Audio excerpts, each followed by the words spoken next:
All right, happy Tuesday, 8th graders. Hopefully you had a good day. Today's January 14th, 2014. This is going to be page 33 of your math notes, and the topic is changes in mean when a number is added. So in this lesson, we're going to model how we can know the effect on the mean or the average when a number is added to the data set. So if you look below on the worksheet, this was set up for group work, and there were 5 groups. We're going to do the first 3 problems together. You're going to do the last 2, group 4 and 5, on your own, and then we'll go ahead and continue the notes and see how far we get. All right, so find the mean of the following data set. We've got 48, 17, 16, 25.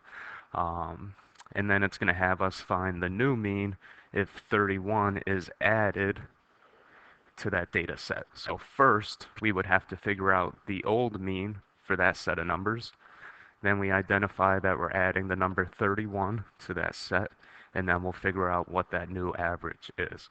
So we know that in order to get the mean or the average, we add up all the numbers in the data set and we divide by the number of numbers in the set. So in this case, we're going to add 48, 17, 16, and 25, then divide by 4, and we're going to get 26 and a half. Number 31's being added to that set, so if we go ahead and add up those numbers now and divide by 5, our new mean or average would be 27.4. So you can see that our original mean was 26 and a half. A higher number was added to the set, which then increased the new average. All right, let's go ahead and do number 2 together. So the numbers that we're going to average are 12, 19, and 24. So when you add those up and divide by 3, you get 18.3 repeating.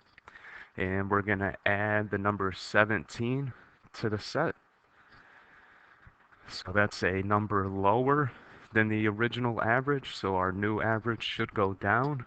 So when we add 12, 19, 24, and 17, and we divide by 4, we get 18, which is lower than the old average. So adding the new number less than the average did decrease that average. Hopefully that made sense. All right, let's do number 3 together. So find the mean of 115, 205, 189, 315, 251. Hopefully you have your calculator. Do that real quickly. Go ahead, try to beat me. See what you get for an average. Come on. You get 215. And we're going to add a new number of 194 to it, which is less than the average, so our average should go down. When you add up the new numbers in the data set and you divide by 6, you get 211 and a half, which is lower than the original mean. All right, go ahead and do numbers 4 and 5 on your own, and we're going to talk about those tomorrow when you come to class. You'll talk about it with your pod buddies. And then let's go to the bottom of the sheet. So from those 3 examples we did, you should be able to tell some conclusions. Is that if the new number is larger than the mean, it's going to increase the mean.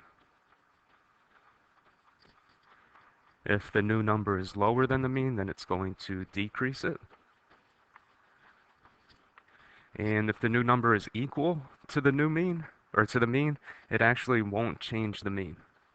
So if the average was 35 and a new number of 35 came into the mix, it would not change the average.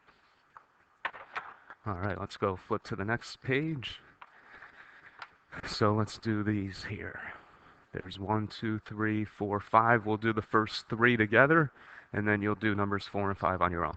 So if the number 7 is added to a data set that has a mean of 7, then there's going to be no change. Number 2, if the number 18 and a half is added to a data set that has a mean of 21, then it's going to decrease the average because the number is less than the average.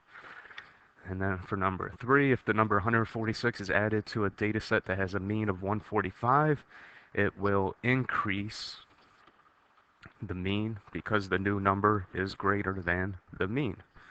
All right, go ahead, do 4 and 5 on your own, and we'll see you tomorrow in class. All right, bye.